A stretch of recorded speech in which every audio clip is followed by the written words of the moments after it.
Hey everybody, Dutchsinse here. 1:48 p.m. Central Time on Friday, November 30th, 2012. And we're looking at a video here. I'm going to put a link down below to this. This is thanks to Lydia and Kula, and this is up in Ohio. A multiple thousand-foot sinkhole opened up and is now filled with water. And I will put the geo-coordinates below so you can go look it up on Google Earth to see where it's occurred. This is the latest development in a series of strange occurrences over the last several months.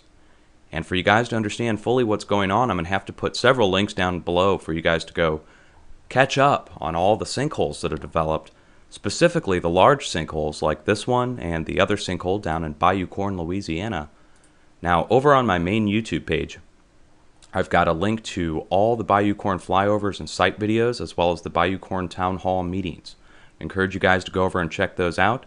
Also, there's a video I did back in August, and it's gotten something like 300,000 views, and it fully explains the Bayou Corn situation up to August. Now, in August 11th, is when I was giving kind of a projection of where I thought things might go, that the sinkhole is going to further develop. There's nothing there to stop it. And indeed, that's true. The sinkhole in Bayou Corn, Louisiana has developed to a point where it is multiple acres across and just started putting up more oil and natural gas. Let me just take you through here. Here's all the site flyover videos. Okay, and here's the most recent one right here. Let's just go ahead and show you the whole thing there. Okay, you can see fresh oil coming up, new tree stumps, trees falling in, and the sinkhole itself expanding to multiple acres. Now there's a way to view that, and I'm hoping that also the sinkholes in general, all the different stories we've been reporting on, will make their way to this map eventually. But now that you've seen this oil slick, let me take you over to Climate Viewer. And again, links below for all this. Climate Viewer is something that's been put together by Jim Lee, and it's very, very interesting program. So you click on Climate Viewer 3D online, and once the map loads on the left-hand side, you can turn on the facts and statistics for Bayou Corn, Louisiana. Now, this all ties together in one big narrative, which I'm going to get to in a second here, but I want to go ahead and show this to you first. Okay, here's the salt dome disasters. And of course, we've got our BP oil spill out here in the salt domes, which I'll show you right here. This is a good example just to show you what salt domes look like. Okay, but the Bayou Corn situation up here, now all these Mr. Yuck signs are different injection wells. We also have oil wells and other things that are going on here, which we can get into later, or you guys can go poke around and take a look at that. But let me just zoom in on Bayou Corn. Okay, and this is the area in question. Now the sinkhole continues to expand. So this is a shot in, let's see, they don't have a date on here, but I believe this is from September into October. Since then, the sinkhole has collapsed further out into the woods and a little bit further back towards the parking area and other cavern storage areas.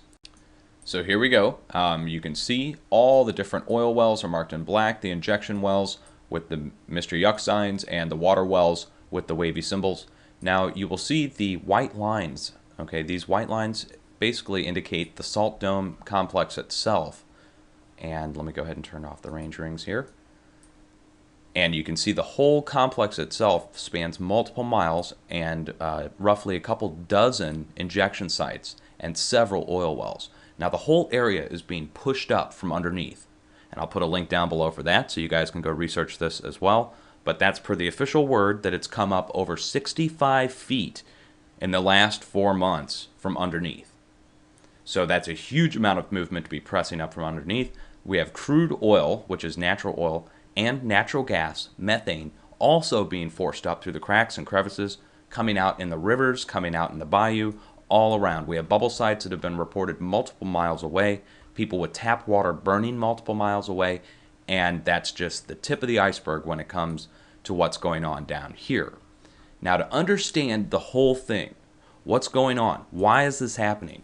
All right, let me take you over to Earthquake 3D. This is a USGS feed of the most recent earthquakes, and I'm going to take this down to 2.5 and greater. over the last 7 days. All right. And you're just going to see a few earthquakes here, and this will look like maybe nothing's been going on here throughout the Midwest. Now, of course, now we have a 3.0 and a 2.5 here in Tennessee, 2.7 in southern Missouri, and what stands out, is, of course, is a 4.2 up here in Canada. Now, the West Coast is always cluttered with earthquakes, but now I have to show you a different feed to get a better idea of what's going on. So we go from the NEIC feed to the ANSS feed. And this will show us everything 0.0 and greater in the continental United States. So here we go, we're down to 0.0 and greater, and let's go over the last 14 days. All right, now you really get to see what I'm talking about here. All of these earthquakes, extending from the northeast back down here to the south, and then curling back up to the Pacific Northwest, indicates the edge of the craton, the North American plate. And let me back this out so you can really see it.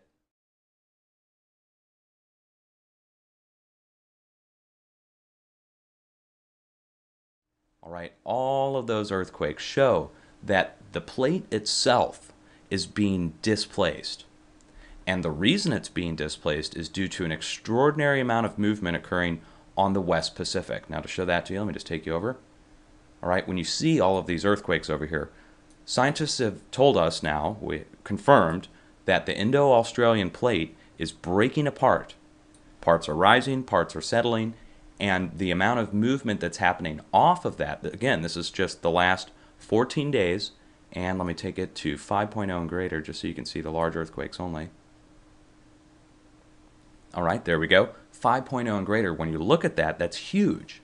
And then you look over here and you see compensation movement. And then let me take the earthquakes back down, and you see the pressure that's been building on the West Coast and spilling across the edge of the North American plate.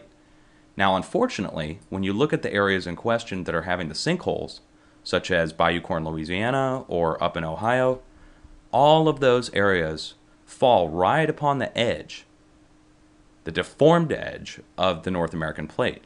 And so as the pressure is building, it's pushing up from underneath, and it's causing a huge amount of movement out on the West Coast and a large amount of movement at all of these locations to the east. Now, ironically, for instance, this 2.5 here, that's in blue, that's at a fracking operation at the border of New Mexico and Colorado.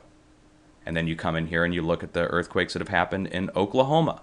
Those are at fracking operations in Oklahoma. You go due south from there, and you have the 2.3 here. That's at the Texas fracking operation. And then you come up here to Arkansas, where there are no earthquakes marked for the last 2 weeks. However, if you go back just a little bit, you'll find large fracking earthquakes that have since died off since they put a moratorium on the drilling there. And then when you come back down here to the south, again, if you go look at these locations, they are all at either quarry or fracking locations. Now, once you get to the northeast, it gets a little bit more difficult. And again, this is something that you probably would need to do on a daily basis, is to go look up these coordinates for the earthquakes to figure out where they're happening. So overall, when you look at this massive movement that's been occurring, it's no wonder that we're going to be seeing large sinkholes developing along the edge of the North American plate. Finally, let me take you over to my Facebook page. All right, and I'll put a link down below for this. This is, let me take you over to the public version. And I post everything on my multiple pages here. Okay, this is what you'll see if you come over. And if you start scrolling down, you're going to notice something over the past couple weeks that I've started to cover, which is explosions. Now, there's been a series of explosions. You've most likely heard about a few of them in Massachusetts, possibly down a couple weeks ago down in Louisiana when the bunker exploded and they tried to blame it on a meteor. Well, that's just a couple stories out of several hundred, I would say, that have appeared over the last few weeks. For instance, yesterday, 6,500 barrel tank of oil exploded in California. A house exploded last night at Devil's Lake. Several explosions, too many to name here. You have to scroll down and you will not believe the amount of explosion stories that are popping up. And they all have pretty much one thing in common: gas explosions. Whether it's fuel or whether it's natural gas, we're seeing a huge amount of explosions happen all around the world. We had 3 back-to-back coal mine explosions in China and Russia over this past week. So that to me is a sign that something is going on with the ignition of gases. Something's changing. Or possibly, and this is a conspiracy that's going on the internet, is that we are at some kind of conflict with someone and they are using energy devices to trigger these gas explosions. That's on the conspiracy realm. Right now, there's still too much happening to figure out what's going on completely. There's no way to know yet. I do know that a lot of these people are involved with digging, whether it's a coal mine explosion or kids digging in the backyard to have a fire pit or natural gas workers digging and working. Okay, so that is a common trait between all. It's a lot going on. The explosions, the sinkholes, the earthquake uptick, and, well, Lord knows what else is going on weather-wise right now. We have a superstorm coming in supposedly on the west coast, and it did produce a few possible tornadoes. But I urge you to go down through all of these stories here and go look at these explosions. Here's the tanker explosion. This was on November 23rd, so a week ago. And it just keeps on going and going and going. And it's not like last year we had this amount of explosion stories. So we had the same social networks available last year: Facebook, Twitter, YouTube, websites, blogs, and the amount of explosions that happened last year compared to what's going on this year is a huge, significant increase in the amount of explosions that are happening. Okay? Here's one that happened in St. Louis. We had two in the past 2 weeks, two explosions, DeSoto, Missouri, and in Florissant, Missouri. That's here where I live. And one other thing that I didn't get to bring to your attention over the last couple weeks, on November 21st, one of my viewers sent me this. And this is down in the Louisiana-Mississippi border region. And I'm going to go ahead and pause it here for a second. But what we had were a series of fires, if you will, that were popping up. But it wasn't like a typical wildfire. The smoke appeared to be coming out of the ground and causing fires to pop up, something like you'd see in a marsh burning. So let me just go ahead and pause that here. You'll start to see just little spots that are giving off just a little bit of flame coming out of the ground. Yet it's a marshy type area that it's almost like a bog burning from underneath. And she was very concerned and said that this is very strange. Now, the same woman the day before went and investigated a house that exploded down in Louisiana. Natural gas explosion, just another of several dozen that have happened. Overall, folks, I'm still formulating an opinion as to what I think is going on here, but to me, it looks like there's an ignition problem that's happening, whether it's a static buildup, whether we're seeing some kind of frequency increase that's causing this, I don't know yet. It could be natural for all I know. There could be some kind of natural increase in electromagnetism that's causing a static discharge buildup that's causing gas to ignite. Who knows? We all need to look into this and try to formulate a hypothesis on what's going on. There's too many explosions happening, in my opinion, to overlook now as just being coincidence. Okay? I hope that helps, folks. The links are down below. If you have any questions, go ahead and put them down below, and I'll be doing an update. If more of this happens, you can bet I'll do another update on it. And again, if you live near any one of these sinkhole areas, have a plan and be prepared to leave just in case. If Bayou Corn does any kind of large outgassing or any kind of explosion there, there's, well, large population centers right downwind that need to be prepared. Baton Rouge, New Orleans. That is something you have to worry about, is the debris that comes out of that. Now, luckily in Ohio, I believe it's just cornfields that have collapsed, and next to that, I believe, is another lake complex. So the threat of explosion there is small, but we don't know yet. We don't know what's causing it. We don't know if there's a methane uplift underneath there. We'll have to wait and see. Okay, folks? Cheers. Much love.